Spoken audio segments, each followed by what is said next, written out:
Hello, ഓണമൊക്കെ അല്ലേ വരുന്നത്. സിമ്പിളായിട്ട് നമ്മുടെ ഇഷ്ടത്തിനനുസരിച്ച് ഇതുപോലെ ഒരു ഇൻവിസിബിൾ ചെയിൻ ഉണ്ടാക്കിയെടുത്താലോ. ഈ മാല ഉണ്ടാക്കാനായിട്ട് ഞാനിവിടെ ഗ്രീൻ കളർ കുന്തൻ സ്റ്റോൺസ് ആണ് കേട്ടോ യൂസ് ചെയ്യുന്നത്. ഇതുപോലെ ഒരു ഗ്ലാസ് ഷീറ്റ് എടുത്ത് അതിലേക്ക് വേണ്ട രീതിയിൽ നമുക്ക് സ്റ്റോൺസ് ഒട്ടിച്ചു കൊടുക്കാം. ഇത് ഉണങ്ങിയതിന് ശേഷം മാത്രം നമുക്കിത് കട്ട് ചെയ്തെടുക്കാം കേട്ടോ. നല്ല രീതിയിൽ തന്നെ കട്ട് ചെയ്തെടുക്കാൻ നോക്കാം കേട്ടോ. ഇല്ലാന്നുണ്ടെങ്കിൽ പെൻഡൻറ്റ് പിന്നെ കാണുമ്പോഴത്തേക്ക് അത് വൃത്തികേടായിരിക്കും. ശേഷം നമുക്ക് ഐപ്പിൻ ഒട്ടിച്ചു കൊടുക്കാം.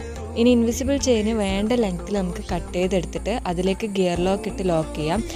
ഒരു ബീഡും പെൻഡൻറ്റും വീണ്ടും ഒരു ബീഡും ഗിയർ ലോക്കും കൂടെ ഇട്ട് അത് ലോക്ക് ചെയ്യാം. ഇതുപോലെ ബാക്കി 4 പെൻഡൻറ്റും ചെയ്തെടുക്കാം കേട്ടോ. ഇനി കൊളുത്തിടുമ്പം ഗിയർ ലോക്ക് ഇട്ട് അതിൻ്റെ കൂടെ തന്നെ ജംപ്രിങ്സും കൊളുത്തും കൂടെ ഇട്ട് ചെയിൻ വളച്ചതിന് ശേഷം ലോക്ക് ചെയ്താൽ നമ്മുടെ ഇൻവിസിബിൾ ചെയിന് ഇവിടെ സെറ്റായിട്ടോ.